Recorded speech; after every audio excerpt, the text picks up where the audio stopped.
67 years on this earth, and the most dangerous thing I ever did was learn how to be patient. My name is Jonathan McCarthy.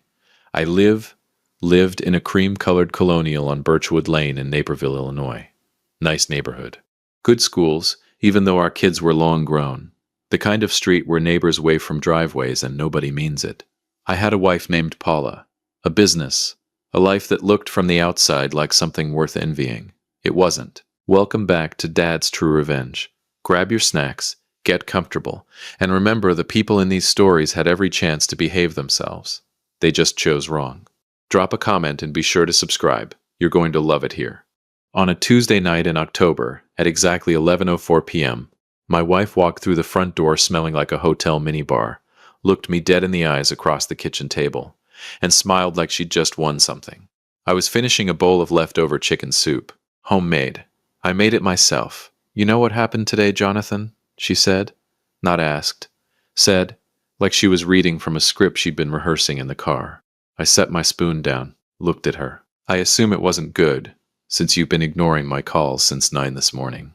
She leaned against the doorframe, arms crossed.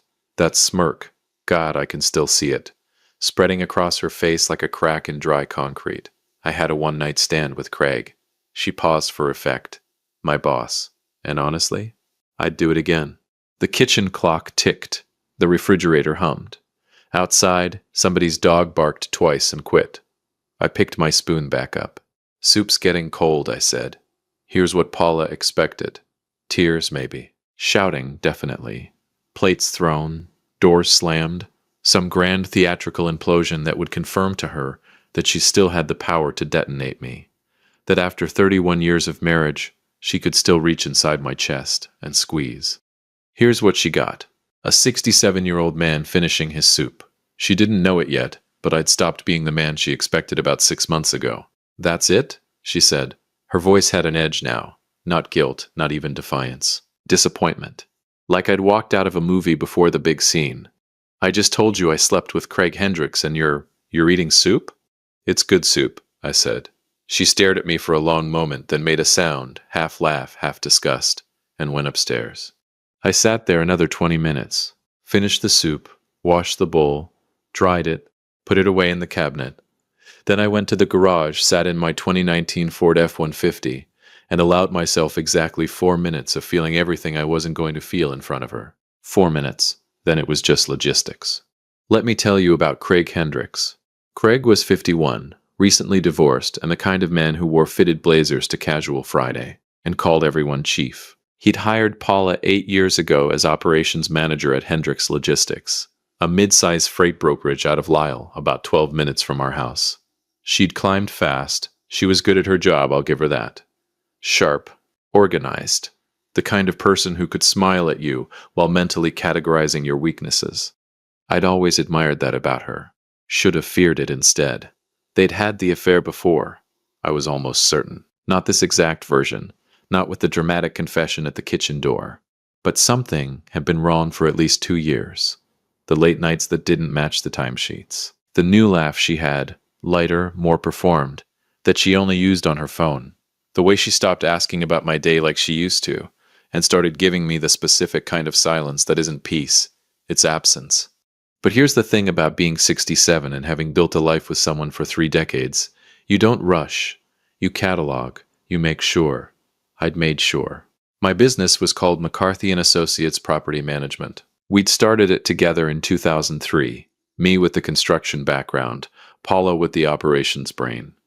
We managed residential properties across DuPage County. At our peak, we had 42 units under contract and a reputation solid enough that referrals came without asking. It was, on paper, equally ours. Keyword, on paper. I never fully understood why she still went ahead to work for Craig 8 years ago, even with her stake in McCarthy & Associates sitting right there. She'd said his company was bigger, that she didn't just want to spend the rest of her life in property management. She wanted to try something new. I respected that, handed her day-to-day responsibilities to a manager, told her to go build something for herself. Turns out she did. Just not what I had in mind. I didn't quite get it then, but I get it now. What Paula didn't know, what I'd made very certain she wouldn't know, was that 14 months ago, I'd sat down with our attorney, a sharp and mercifully discreet woman named Christine Knight, over at her office on Washington Street in downtown Naperville, and I'd begun a quiet, careful, entirely legal restructuring of McCarthy and Associates. It started with a conversation I'd had with my oldest friend, Dave Kowalski. Dave and I go way back. We'd worked construction together in our 30s, sweated through enough Chicago winters to earn the right to say whatever we wanted to each other. We'd met for lunch at Quigley's Pub on a Wednesday in August, the year before all this, and I told him what I suspected. "You think she's stepping out?"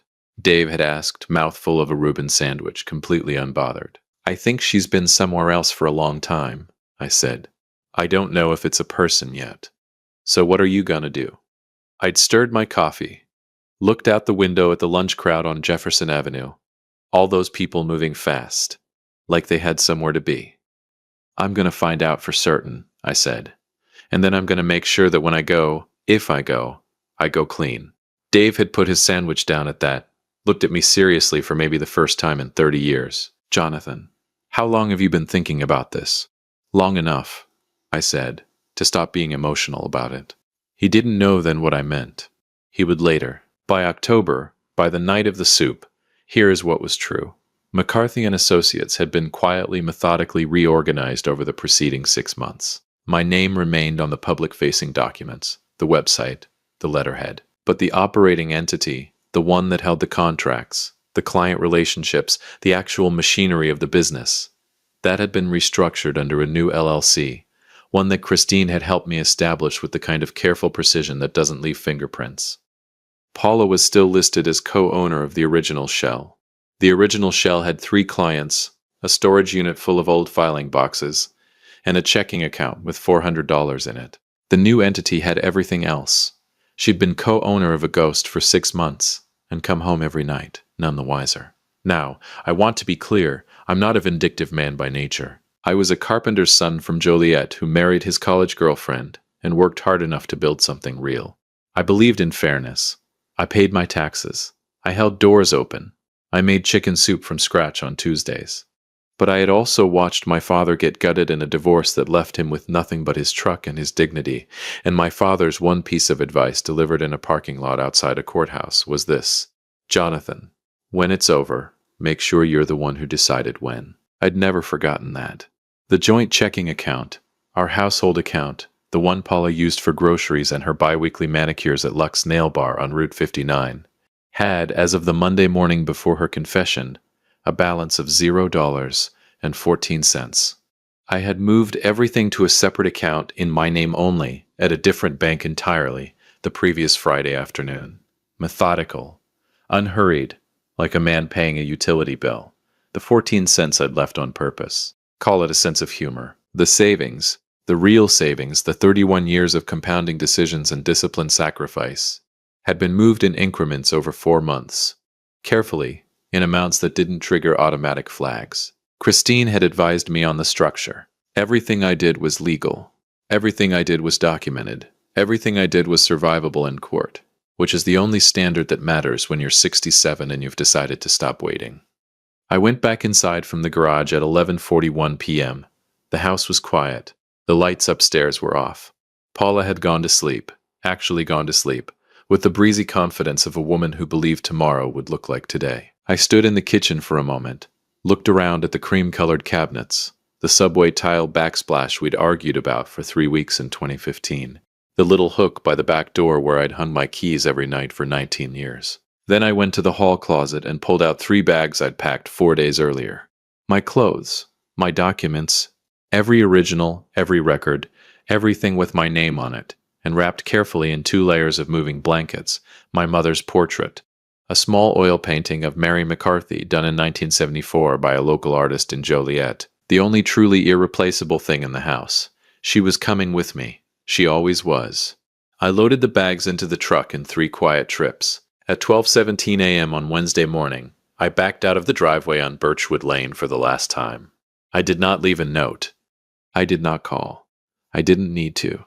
She'd given me everything I needed at the kitchen door. And when Paula McCarthy woke up at 7:30 the next morning, walked downstairs expecting coffee in bed, and found instead an empty house, an empty account, and a business she thought she co-owned that was worth exactly $400. She was going to laugh. I was counting on it, because the people who laugh first are always the ones who haven't checked everything yet. There's a specific kind of silence that fills a house when the person who built half of it is gone. Not peaceful silence. I mean the kind of silence that has weight, that presses against the walls and makes every familiar thing look slightly wrong, like furniture rearranged 2 inches in the night. Paula found that silence at 7:31 a.m. on a Wednesday in October. I know the exact time because Dave Kowalski was parked one street over in his Silverado, sipping gas station coffee and watching the front of the house on Birchwood Lane, at my request, and he texted me at 7:31, light came on upstairs. I was already 40 minutes away, sitting in a corner booth at a Denny's off I-88 near Aurora, eating eggs I didn't taste, watching my phone like it was a detonator. I want to be clear about something. I didn't enjoy this, not the way people imagine revenge is enjoyed. All warmth and satisfaction. What I felt that morning was closer to the feeling after a surgery, relieved it was done, exhausted by what it cost, quietly certain it was necessary. Dave texted again at 7:44. She just opened the front door, looked up and down the street, went back in. Then at 7:52, she's on the phone, pacing in the kitchen window. You want me to stay? I typed back, give it another hour. He sent a coffee cup emoji. Dave communicates primarily in emojis when he's trying not to editorialize. It's his version of diplomacy. The call came at 8:09. I let it ring 4 times, not to be dramatic, just because I was chewing toast and I believed in finishing what I started. Jonathan. Her voice was controlled, careful. The voice she used in business meetings when something had gone sideways and she needed to appear like it hadn't. Where are you? Good morning, Paula. Don't. A beat. Where are your things? With me. Silence. Then, and I want to give her credit, because she was nothing if not composed. Okay, so you needed space. I understand that. What I said last night was cruel. And Paula, I think we should talk about this like adults, because 31 years doesn't just... Paula. She stopped. Check the bank account, I said, then call me back. I hung up. I went back to my toast. She didn't call back in 5 minutes. She didn't call back in 10. I knew what she was doing. She was sitting at the kitchen island with her laptop open, logging into the joint account, seeing the 0, telling herself there was an error, calling the bank's automated line, entering the account number again, waiting, refreshing, watching $400 become the whole picture. No, wait, that was the business account. Dave texted at 8:24. She just got in her car. I texted Christine Knight. Christine responded in under a minute. I've been expecting your text. Everything is in order. Call me after 10. Christine Knight was 54, Yale Law, and had the energy of a woman who had seen every variety of human foolishness and had long since stopped being surprised by any of it. She'd handled my restructuring with the efficiency of a Swiss watchmaker and the discretion of a priest. I trusted her completely, which was something I could say about very few people and 0 institutions. She had warned me back in September that the window between Paula discovering the situation and Paula lawyering up would be short. She's smart, Christine had said, reading through the documents I'd brought her. How smart? Smart enough to confess to get ahead of something, I'd said. She thought if she told me first, she'd control the narrative. Christine had looked up at me over her reading glasses. Did it work? She told me last night. I already moved the accounts last Friday. Christine had smiled, small, professional, genuinely impressed. Jonathan, you continue to be my favorite client. I didn't tell her she was competing with my chicken soup for the title. Paula drove to the office of a family law attorney named, I would find out later, Gerald Fitch, on Ogden Avenue in Downers Grove. Gerald Fitch had a 3-star Google rating, a website that looked like it was built in 2011, and a reputation as a brawler, the kind of lawyer who made up in aggression what he lacked in elegance. She'd found him fast.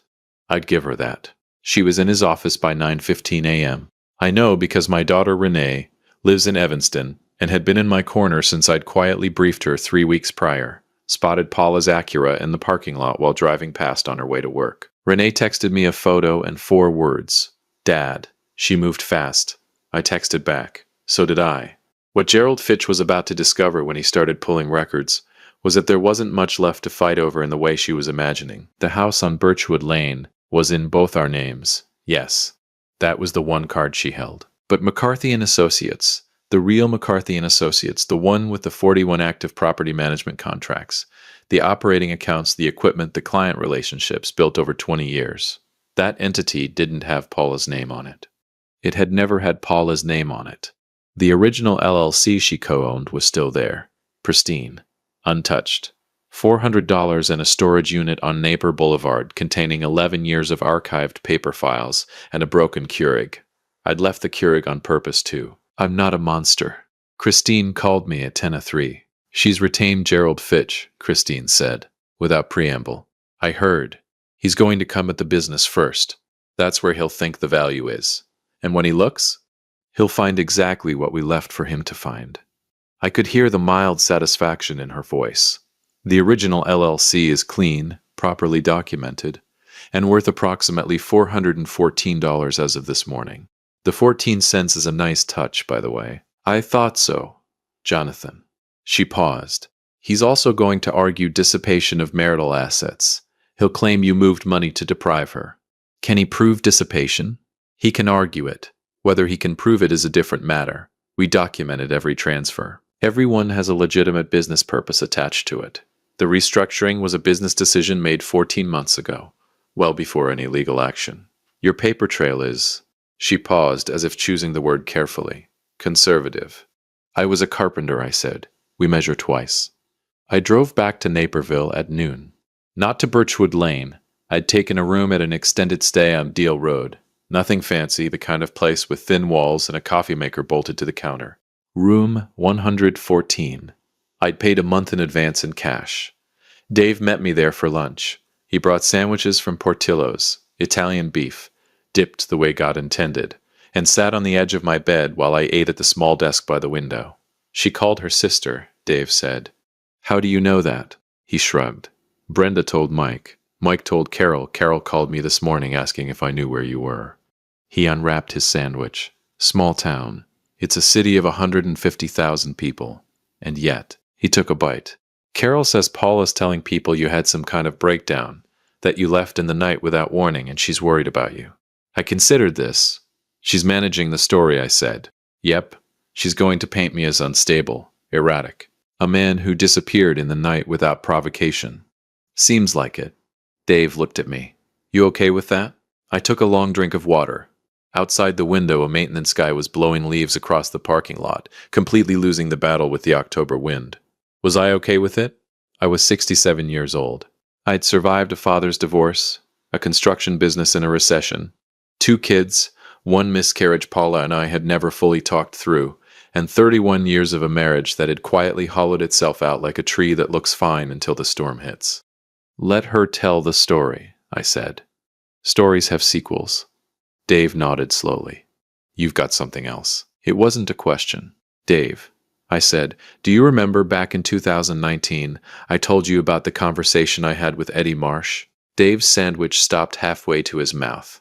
Eddie Marsh was a semi-retired private investigator who operated out of an office above a dry cleaner on Chicago Avenue in Naperville. Dave had referred me to him years ago for a tenant background check situation. You hired Eddie? Dave said. 14 months ago, I said, the same week I called Christine. Dave put his sandwich down entirely. Jonathan, what did Eddie find? I reached into the inside pocket of my jacket and pulled out a folded manila envelope, laid it on the desk between us. I didn't need to open it. I had it memorized. The affair with Craig Hendricks didn't start 2 years ago, I said. It started 4.5 years ago. There were also some financial irregularities in the way Paula was managing the operations side of our business. Payments to a vendor called Apex Property Consulting. Invoices that don't correspond to any services we actually received. Dave stared at me. How much? He said quietly. Over 4 years? I said. $63,000, give or take. The room was very quiet.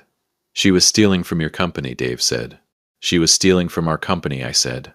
Which is an important distinction, because it means she was stealing from herself too. Which tells you something about how confident she was that I'd never look.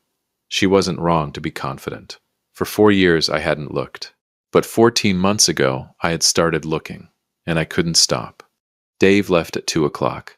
I sat in room 114 for a while after, watching the parking lot, thinking about nothing and everything simultaneously, the way you do when a decision you made a long time ago is finally irrevocably in motion. My phone buzzed at 3:47 p.m. Not Paula, not Christine. It was a number I didn't recognize. Chicago area code. I answered. Mr. McCarthy. A man's voice, professional. Careful. My name is Tom Greer. I'm a reporter with the Chicago Tribune's business desk. I've been looking into some irregularities at Hendricks Logistics, specifically relating to a vendor payment scheme involving an Apex Property Consulting. I understand you may have some familiarity with that name. I looked out the window. The leaf blower guy had given up entirely, just standing there in the wind, holding his machine, leaves doing whatever they wanted. I hadn't contacted Tom Greer. I hadn't contacted anyone at the Tribune, which meant someone else had. And the list of people who knew about Apex Property Consulting was very, very short. Mr. McCarthy? Tom Greer said again. Are you there? I'm here, I said. I just needed a second, because I suddenly understood that the game I thought I was playing, careful, quiet, controlled, had a piece on the board I hadn't put there. And in my experience, the most dangerous moves are always the ones you didn't make yourself. The most powerful thing a man can do in a room full of people expecting him to fall apart is simply not fall apart. I called Tom Greer back at 4:15 p.m. from the parking lot of the extended stay on Deal Road, standing next to my truck with the October wind cutting through my jacket like it had somewhere to be. Before we talk, I need to know who pointed you in my direction. I protect my sources, Mr. McCarthy. I'm not asking for a name. I'm asking for a category. Was it someone inside Hendricks Logistics? A longer pause. The tip came from someone with direct knowledge of the vendor payment structure. I thought about the short list of people who knew about Apex Property Consulting. Me, Christine, Eddie Marsh, Dave, as of 4 hours ago, and one other person. Craig Hendricks. The man who'd been sleeping with my wife for 4.5 years had apparently decided that when the ship started listing, he wasn't going down with it. He'd thrown Paula overboard first and called the Tribune on his way to the lifeboat. There is a specific kind of justice the universe delivers that you couldn't have planned better yourself. I've learned to recognize it and get out of its way. Mr. Greer, I said, I think we should meet. We met the following morning at a coffee shop on Washington Street in downtown Naperville, 2 blocks from Christine's office. Tom Greer was younger than his voice suggested, maybe 38. Corduroy jacket, the alert eyes of a man who made his living reading people quickly. He had a recorder on the table before I even sat down. I brought documents. I set Eddie Marsh's manila envelope on the table. I wanted on the record that I'm not providing these for personal reasons. I'm providing them because $63,000 of fraudulent vendor payments passed through a business with my name on it, and I will not have my name on fraud. Tom Greer looked at the envelope the way a man looks at something he's been searching for without knowing it. He opened it, read for 4 minutes without speaking. Then he looked up. Did your wife know you had this? No. Does she know you're here? Paula hasn't known where I've been for the last 48 hours. She's been a little busy managing her narrative. He almost smiled. Almost. One more question. The restructuring of McCarthy and Associates, when did that happen? 14 months ago. Documented, legal, and entirely unrelated to any of this. He nodded slowly, closed the envelope, and slid it back across the table. I'll need certified copies. Christine Knight's office will have them ready by noon. He blinked. You already called your attorney this morning? Mr. Greer, I said, picking up my coffee. I called my attorney 14 months ago. I was back in room 114 on a Thursday morning when Christine texted me the link. I read it sitting on the edge of the bed in my undershirt, with a gas station coffee going cold on the nightstand. The headline was measured and professional, the way Tribune headlines tend to be. But the content was not measured at all. Tom Greer had done his homework. The piece detailed the Apex Property Consulting scheme in full. Fraudulent invoices, wire transfers, a shell vendor with no employees, no office, and no services rendered. It named Hendricks Logistics prominently. It named Craig Hendricks by name. And buried in the 4th paragraph, with the kind of casual devastation that good reporters deploy like a scalpel, it named the operations manager who administered the payments on the McCarthy and Associates side, Paula Louise McCarthy. Her full name. In the Chicago Tribune, I read that paragraph 3 times. Then I finished my coffee, got dressed, and called Dave. "You see it?" Dave said, before I could speak. I saw it. Carol's already texting everyone on the street. Brenda called Mike. Mike called me. The whole neighborhood knows by 9 a.m. Good. Dave's voice dropped a register. Gerald Fitch dropped her case yesterday afternoon. I heard it from his paralegal's cousin. He cited irreconcilable conflicts of interest. I sat with that for a moment. Fitch had been billing Paula to fight me for the business, the same business the Tribune had just reported she'd been stealing from. The same business that as of 14 months ago had been quietly restructured out from under her. He wasn't just fighting a losing case. He was potentially standing next to a client about to face criminal exposure. Even a 3-star lawyer knows when to walk away. She's got no attorney, no account, no business, and her name in the paper, Dave said. What does she do now? That is entirely her problem. The divorce was finalized 11 weeks later on a gray January morning in a DuPage County courtroom that smelled like carpet cleaner and institutional despair. Paula had retained a new attorney, a younger woman named Elaine Cole, who did competent work but had inherited a case with nothing left to argue about. The house sold in 30 days. After the mortgage payoff and the split, Paula walked away with $82,000 and a storage unit on Napier Boulevard. She kept the Keurig. I kept everything else. Craig Hendricks settled with Hendricks Logistics' internal auditors, who had apparently been building their own file long before Tom Greer called me, and quietly resigned in December. Last I heard, he was consulting somewhere in Arizona. Good weather for a man running from his reputation. The DuPage County State's attorney opened a preliminary inquiry into the Apex property consulting payments in February. Christine told me not to expect quick movement. These things take time. But the file existed. It had Paula's name on it, and files, in my experience, have a way of staying open. On the morning the divorce was finalized, I drove back to Birchwood Lane one time. Not to the house. The new owners had already started painting the shutters a color I wouldn't have chosen. I just parked at the end of the street for a few minutes, watched the neighborhood do what neighborhoods do at 10 in the morning. A woman walking a dog, a UPS truck making a delivery, somebody's sprinkler system running in January, which is the kind of thing you only notice when you've got time to notice things. I thought about 31 years, about the good parts which existed, about the kitchen we'd argued over, and the 2 kids we'd raised in that house who turned out better than either of us deserved. About my mother's portrait, which was now hanging in my new apartment on Eagle Street in downtown Naperville. 3rd floor, big windows, nobody's name on it but mine. I didn't feel triumphant. I want to be honest about that. What I felt was something quieter, the particular peace of a man who saw something coming, prepared with everything he had, and didn't flinch when the moment arrived. 67 years old. Still standing, I put the truck in drive, pulled away from Birchwood Lane, and didn't look in the rearview mirror. I'd measured twice. I was done cutting. If you liked this story, join our community by hitting that like button and subscribing for more real, raw, and family-centered stories. And as always, thank you for being a part of this sphere.